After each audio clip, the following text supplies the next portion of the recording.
a real fun topic here, and I think it's very timely considering what we just saw from the previous cross-platform research.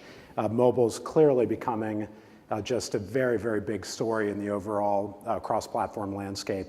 And it's hard to believe that we're the better part of 20 years into the PC internet process. Obviously in the mid-90s, the commercial internet, PC-based commercial internet, first got underway. And it's really just the last couple years that I think most of us would agree we've started to see the deep cross-platform understanding and insights like we just saw from ESPN. And also it's just the past couple of years that the industry's really started to settle around things that could be terms, standards, or even currency within the digital space. So we're now just a couple of years into what I think is even a bigger revolution, the mobile revolution. And I think the goal of those of us who have lived through those past 15, 20 somewhat painful, slow years is that as we go through this with mobile, we do it as an industry more tightly binded and hopefully with more efficiency and speed than we did the first time around. So that's what we want to talk about today. We've got three leading experts from three of the leading companies within the overall mobile revolution. So we're going to talk to them about what they see as the keys for foundation in building out a framework for mobile measurement. So we're going to actually start off with Mary Ellen Gordon from Flurry. And for those of you who don't know Flurry, they're an incredibly important company in the overall media ecosystem. And Mary Ellen's actually going to show us some research, which I think is literally being debuted right here for you guys. It's just coming out this morning. We've got one slide to show here. Can we actually pull that up? And Mary Ellen, I'll hand it over to you to tell us what we're seeing here. I think it kind of dimensionalizes the global importance of mobile. Sure. So just to set the context, Flurry is a mobile-only company. Since 2008, we've been providing analytics to app developers. We now provide analytics services in over 300,000 apps, reaching over 1 billion devices. And this is data that I looked at over the last 4 years in terms of growth. The slide that you're seeing is the last year of growth ending the end of April. Looking at growth around the world. And we heard the presentation just before from ESPN about how they're seeing growth here in the US. And the US did grow at 47% last year by our count in terms of active connected devices, which seems pretty phenomenal until I tell you that that puts the US in the bottom 5% of countries for growth. The countries in orange in the map are growing between 0 and 99%. The three countries in red had negative growth. Interestingly, one of those is South Korea, because we think the South Korean market is now saturated. It's replacing itself in terms of connected devices, but not growing anymore. But if you look at yellow, which dominates the map, all of those countries are growing between 100% and 199% in terms of active connected devices in the last year. The countries in the lime green, which is appropriate for today, were growing between 200 and 299% in the last year. And the darkest green, those countries grew over 300% in the last year in terms of their active connected devices. Okay, great. All right, so next we're going to go over to Christian Kugel from AOL. And Christian led up some research at AOL, which I think is really starting to be seen as foundational within the mobile industry. So Christian, will you talk us through that research and maybe some of the key insights from it? Absolutely. So we shared that at Rethink, so some of you might have seen it. We try to take a complete approach. Our aspiration, I should say, is to take a complete approach to mobile. And that includes digital analytics, Flurry, primary research, qual and quant. And so what we realized is I think the industry was relying a lot on conventional wisdom, and that's a problem because a lot of times that stuff doesn't revolve around any human insight. So what we did is segmented 3,000 mobile moments among people 13 to 54. And what we found is, we didn't segment the audience, we segmented the moments because the phone plays multiple roles to any individual over the course of a day or week. And that's absolutely true, and we validated that in our data. And I think what was interesting is we were really surprised to find that 60% of all the moments that people spend with their phones, excluding voice, email, and text, happen at home.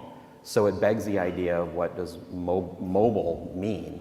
And certainly from a user's perspective, it tends not to be as mobile as maybe we think it is. I think the other thing that surprised us was nearly half of all the moments occurred in what we named me time, which is all about unwinding, relaxing, and escaping. So think about, the time that you spend on your couch, maybe when you're watching TV or doing something else at the end of the evening.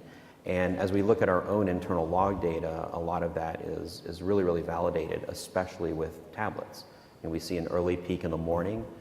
We see it kind of quiet down during working hours, and then the minute people get home, tablets start to, or people start to use their tablets to, access a lot of our content. So what we really tried to do was reorient our own organization and share those insights with our clients and agency partners to reframe what the strategic opportunity for mobile is. And I think if it's more around the canvas of me time and less about geolocation services, that opens up the opportunities for brands a lot more than maybe it had in the past.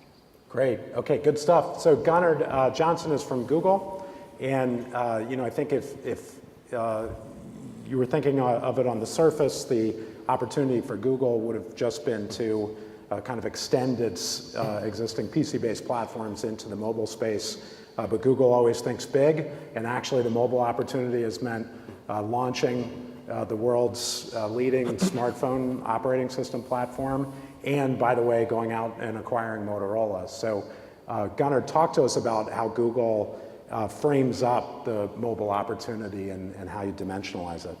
Thanks, Jonathan. I think today we see a world where consumers are constantly connected, and we see that connection and really mobile changing the way we stay connected, number one, the way we shop for information, as well as, most importantly, the way we find information. I think as Google, that constant connectivity means we're consistently moving, as we heard from ESPN, across screens.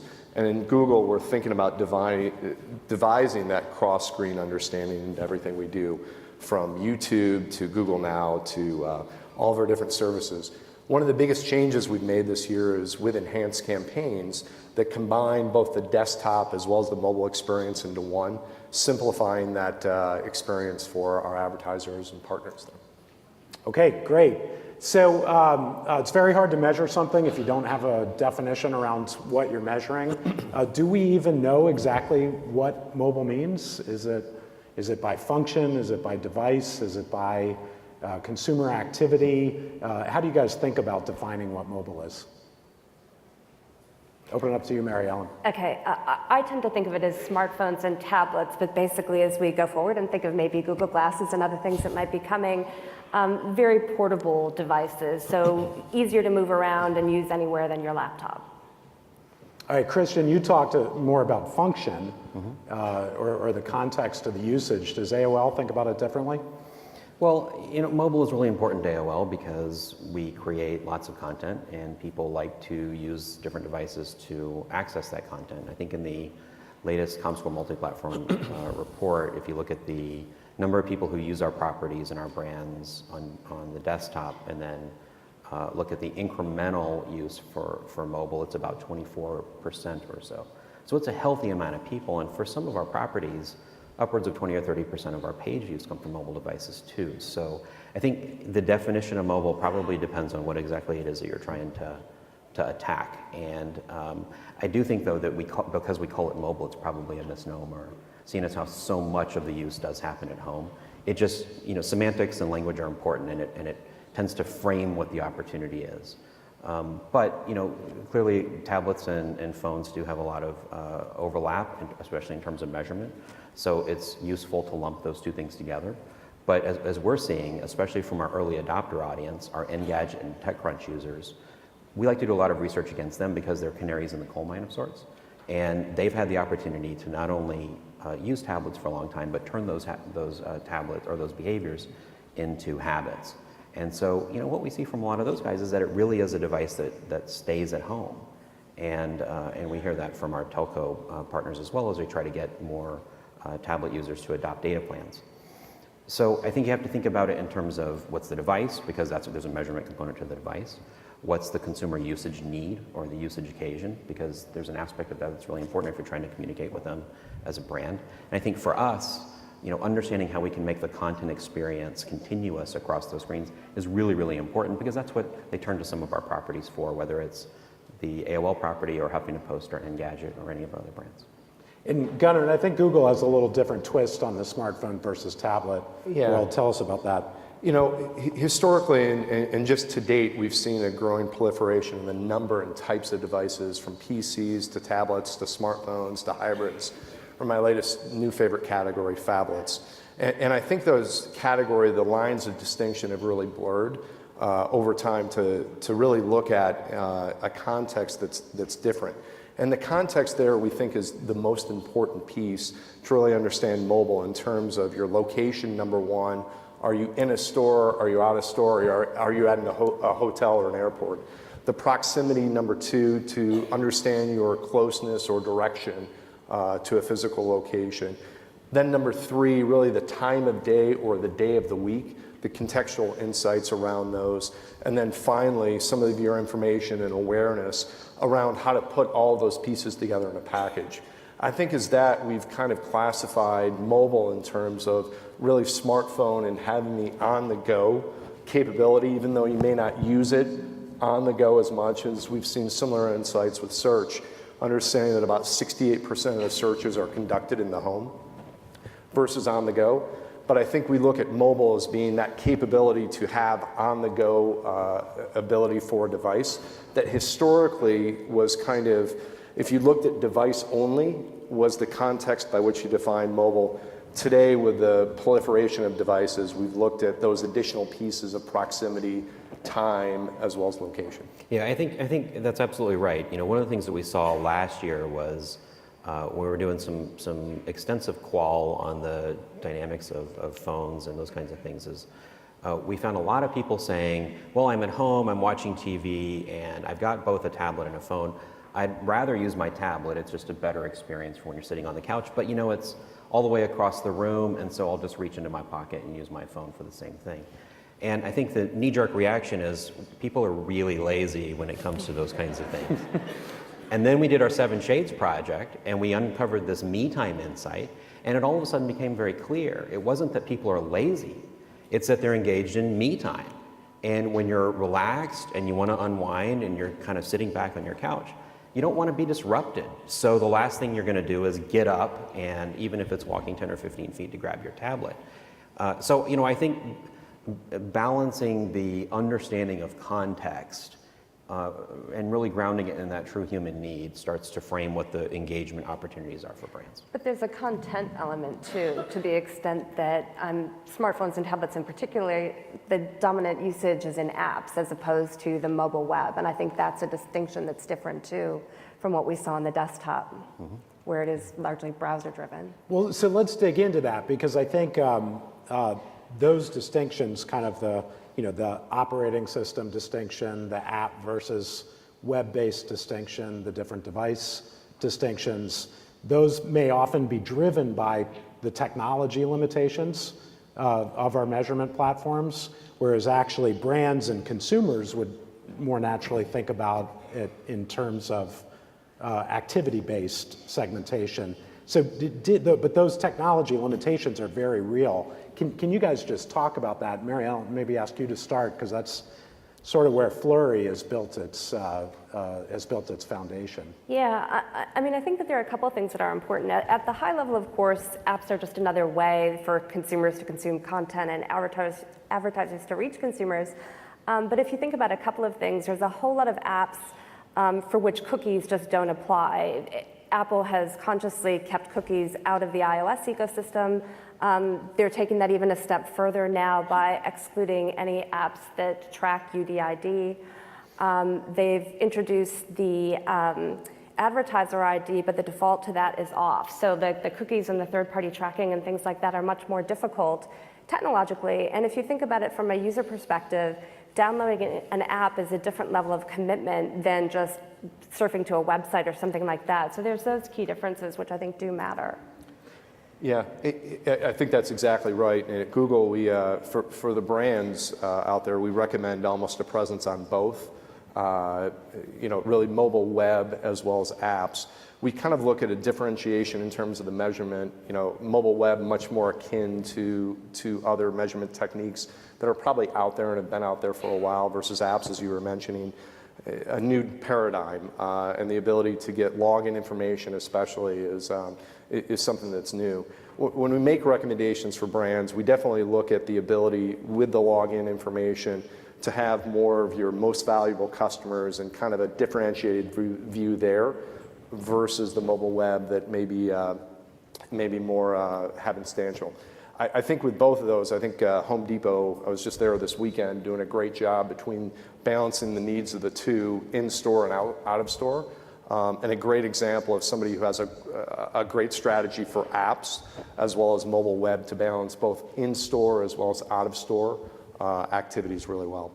So is it fair to say, to kind of summarize this, that when a consumer is engaged in the me time type of activities, they're using a mobile device, or a device which could be mobile, but they're doing it sitting on their couch, engaged in kind of standard media activity, we want to think about that measurement as sort of a bolt-on to the existing frameworks.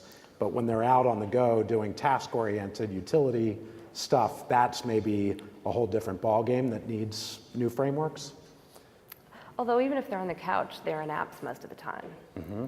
So you've still got the issues. And is that a technology limitation, or is that brands need whole sets of different metrics to understand the consumer experience? It's a different measurement approach to the extent that a lot of those apps will not allow third-party cookies, so they can't track the way that they have been on the web. Technology limitation. That's right, yeah. Okay, great. Well, so let's talk about that other use case, though, the on-the-go kind of contextual utility functions. This is a pretty big difference. As a media channel, this is a very different type of consumer activity. And take something like location data. This is the first time we've ever had access to it or had a need to really use it in a deep way outside of maybe outdoor measurement. How do we even start thinking about what that looks like and how to use that data? I mean, for me, I think it's a reorientation that, mobile is a medium, and so certain things, whether that's content or usage or what we're talking about here, measurement, look like media. And then other things it's not. So, I think where we've seen a lot of the marketing innovation around mobile has been in marketing services. So before joining AOL, I was on the agency side for many years and ran a project for Hewlett-Packard maybe 3 or 4 years ago where we brought product reviews in store. So 1,600 stores across North America had product reviews, and it was all enabled via the mobile device. And it was a text message kind of mobile web experience. And users were sort of encouraged or cued based on signage in the stores. And in that case, there was no media. There wasn't a media allocation, but the program had huge scale, and it was really meaningful to shoppers while they were in the store. And in that case, it was basically a marketing service that HP was bringing directly to consumers in partnership with their retailers. So in that case, the measurement components were really, really different. And it became all about testing creative. And what if there was a coupon present and those kinds of things. Now, some of the measurement mechanics work the same way. But in terms of the application of the measurement to optimizing the program, it was really, really different than, let's say, a paid-for media buy across, mobile screens or something like that. Yeah, and just building on that, we just recently conducted a study around the mobile search moments that matter, to really understand search insights with a locational context and kind of understanding that a bit more. And when we speak about location, talking first, as I mentioned, at home and really understanding searches there, versus really on the go, near the store or in store. And when we think about those locational dimensions, really, in the home, we definitely saw the vast majority of searches, again, the 68% of searches being conducted in the home. When we looked on the go, that was the surprising element here. We saw about 17% of the searches being conducted on the go, where really your smartphone was next to you and was kind of the primary and dominant digital device. So we were pretty much assured that that was the only way consumers were doing searches. Versus in the store or near the store, when we look at in the store, a great stat that we saw is about 8 in 10 kind of smartphone shoppers were using their smartphone in the store during the shopping process. And when we look at things like grocery versus food and other pieces out there, just in terms of the likelihood of particular search terms, we see it at 2 to 3x more likely for searches for grocery or food items to be in the store versus out of the store, indicating just kind of the balance of that on-the-go activity and really a need to understand that more in context of your entire path to purchase. That's really one of the biggest pieces that we've uncovered and have been focusing on, that mobile search moment study really highlighted. Okay, great. Mary Ellen, how would you say you guys are seeing app developers incorporate location data into their analytics? Yes, certainly a lot of them are to try to understand where their users are coming from. Like if you think of the map that I showed, the whole industry becoming much more global and a developer trying to understand to what extent is their app traffic coming just from their local area or from their country versus across the world. And then they can go much more narrow than that if they choose to. If they choose to enable location data, they can go down to a very small geographic area and get a better sense within that as well. Okay, so it sounds like we're at a stage now where it's almost an experimental insight stage, understanding, using location data, understands how consumers are acting. And then Christian, you talked about the kind of beginning stages of then also using that data to decision the delivery of promotional offers. So a lot of work to go. It sounds like it's still pretty nascent. It also comes into the whole issue of big data, because if you think of the data that we get, it's 1 billion smartphones, we know where they are all the time. Then you multiply that by, where are those phones going and things like that. And so just thinking through what can you really do with that that's going to be productive, because it's just a huge amount of information to manage. Yep, and the other big issue it gets into is, of course, privacy. In case anybody out there has been in a bunker for the past week, there has been a little bit of news coverage of privacy within the mobile space. So let's dig into that. What are the ramifications? What do we need to be thinking about as we're building out measurement frameworks from a privacy standpoint? I think I'll start and just say that I think mobile presents an opportunity that's a little different from other pieces, just given the intimacy of the devices and the real need to give consumers control over their information. I think we're obviously trying to strike the right balance, and I think it's a great charge for the ARF and a great charge for everybody in the room to really take privacy seriously and really respect the rights of the consumer. I think we still, we strive to find the right balance, and obviously at Google, we're taking every effort we can to do that every day. So we're going to open to questions in the audience in just a second, so start getting ready and raise your hand for the microphones to come around. But I want to continue on the privacy issue. Christian, as you guys think about the way that you use user data, do you think about it differently for mobile, or is it just applying the same frameworks that you always have?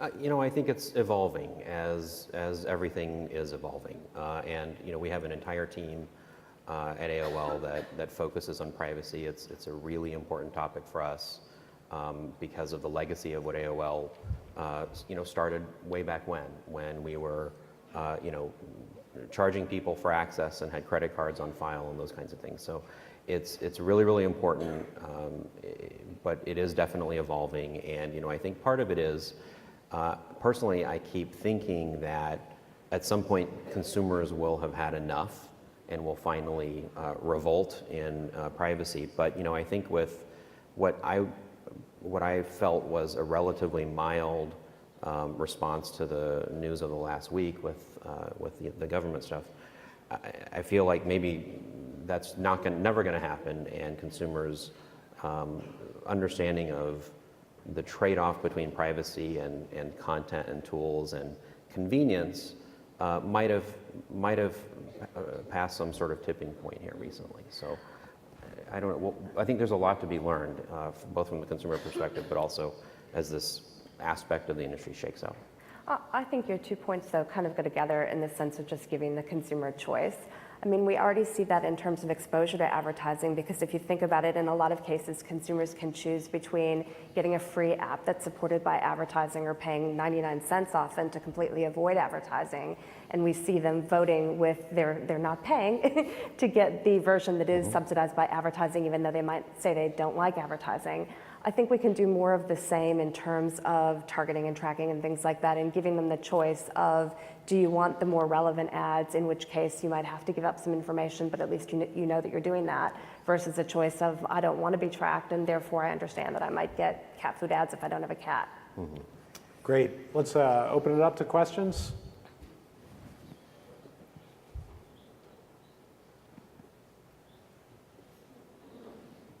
Can't see too well out there. Do we have any brave first question askers? All right, well, I'll take it then. So you talked, Christian, a little bit about the concept of mobile promotions, but I know all three of you are thinking a lot about how we move from the direct response-based marketing, which has been the bulk of mobile marketing to date, into setting mobile up as a big friendly place for brand advertising. How's that process going? And Christian, maybe start with you. Well, you know, I think as we rolled out our 7 Shades research and started to talk about me time and the expectations of me time, one of the things that we found is ads that focus on different mindsets, like accomplish or shop or those kinds of things, tend to actually do pretty well when people are engaged in those mindsets. But so much of the creative that's out there has a very strong call to action of, you know, download this, click here, swipe this, whatever. And when people are engaged in that me time mindset, that's not really what they want. What they want is to be entertained, to be amused, and to help, you know, kill time or pass the time. And so I think what that does is it just expands the opportunities that brands have to effectively engage with people. So I would say that's one. I think the second thing is, one of the things that we saw a lot, and I think this is particularly true in apps, is apps tend to be optimized for one action or one activity. And so the metrics that are captured tend to help in optimizing that. And the problem is, if you're using an e-commerce app by, you know, one of your favorite retailers, sometimes you don't always want to transact. Sometimes you just want to use it like you might want to use a printed catalog. 80% of our early adopters say that tablets are the perfect shopping devices. They don't say the perfect transacting devices, but it's shopping in the sense that you're on your couch, much as you would pick up a catalog and thumb through it and get ideas, people are using their tablets the same way. Now, the brilliance is you can continue it across the entire shopping cycle, product discovery, research, transaction, and the whole thing. But most retailers don't recognize the upfront part. They focus on optimizing to the transaction. And so my sense is that they're probably leaving a lot of opportunity on the table. Now, I'm not an app developer, but if I were, what I would do is try to build in signals into the navigation up front in the first screen or so to try to get a sense as to what the user was trying to accomplish. And if it's just browse and product discovery, that turns into a very different experience than it's, I know I need to buy something because, you know, my sister has a birthday and I just need to get her a present or something like that.